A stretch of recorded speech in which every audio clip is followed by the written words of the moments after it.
Hindi lahat ng tawa ay lakas. Minsan, ito ay takot na nagkubli sa ingay. Habang tinatawanan ng ilan ang panawagan ng International Criminal Court para sa mas maraming saksi, isang mahalagang tanong ang iniiwasan. Paano nga ba talaga gumagana ang hustisya? Ang paghingi ng mga saksi ay hindi senyales ng kahinaan. Ito ang mismong gulugod ng bawat kaso, dito man sa Pilipinas o sa loob ng hukuman ng buong mundo. Sa video na ito, ilalantad natin kung bakit ang kanilang pangungutya ay hindi depensa, kundi pag-iwas sa pananagutan. At kung bakit ang katotohanan ay hindi kailanman natitinag ng propaganda. This is presented to you by Education 4708. Just proceed to view the full content. Magandang araw mga ka-edocs at welcome pong muli sa ating channel. Sa mga hindi pa nakapag-subscribe sa channel ko, mag-subscribe na kayo para lagi kayong updated sa ating mga talakayan araw-araw. Kaya tara na, ang pangungutya ng ilang Duterte diehard supporters o DDS sa panawagan ng International Criminal Court para sa mas marami pang saksi sa kasong crimes against humanity laban kay Rodrigo Duterte ay hindi nagpapakita ng lakas. Sa halip, ito ay malinaw na indikasyon ng kawalan ng pag-unawa kung paano gumagana ang hustisya, local man o internasyonal. Ang tinatawag nilang biro ay hindi depensa. Ito ay pag-iwas sa katotohanan. Sa anumang sistema ng batas, maging sa The Hague o sa pinakamaliit na korte sa Pilipinas, may isang pundasyon ang bawat kaso, mga saksi. Ang mga piskal ay hindi basta-basta naghahay ng kaso ng walang patunay.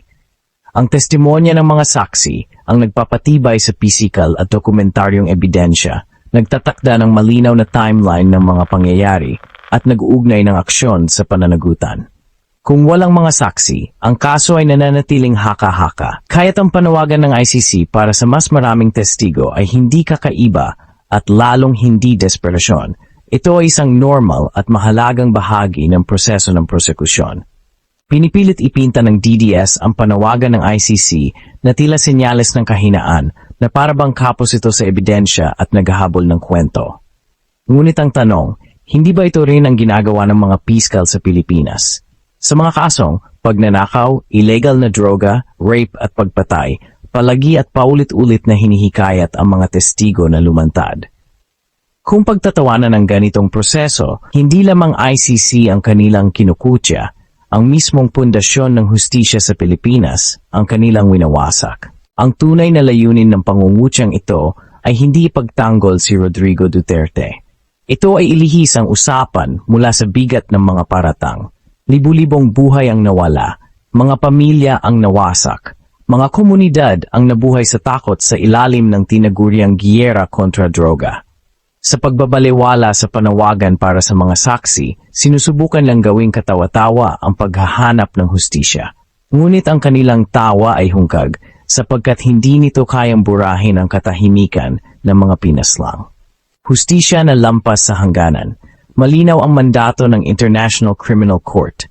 Kapag nabigo ang lokal na sistema ng hustisya na panagutin ang mga may kapangyarihan, may tungkulin ang pandaigdigang komunidad na kumilos.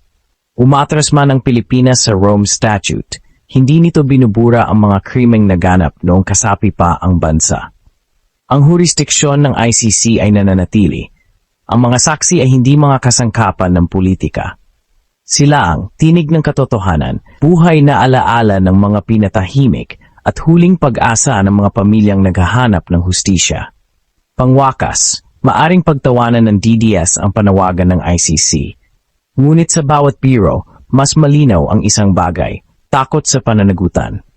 Ang tinatawag nilang kabalbalan ay siya mismong mekanismo ng hustisya at ang kanilang pangungutya ay pangungutya sa paghahanap ng katotohanan mismo. Ngunit ang katotohanan ay may isang katangian na hindi kayang sirain ng propaganda, hindi ito yumuyuko sa pangungutya. Darating ang panahon sa korte man o sa kasaysayan na ito ay magsasalita. Ang panawagan ng ICC para sa mas maraming saksi ay normal na proseso, hindi desperasyon. Ganyan din ang ginagawa ng mga piskal sa Pilipinas sa lahat ng kasong kriminal. Ang pangungutya sa mga saksi ay pangungutya sa mismong hustisya. Hindi opinyon ng hustisya, ito ay proseso. At ang proseso ay hindi natitinag ng ingay, biro o propaganda. Panoorin hanggang dulo bago humusga. I-share kung naniniwala kang ang katotohanan ay hindi dapat tinatawanan. At ito ang EDOXDC na nagsasabing sa bawat panahon at pagkakataon sa katotohanan dapat nakatuon. Hanggang sa muli. Paalam.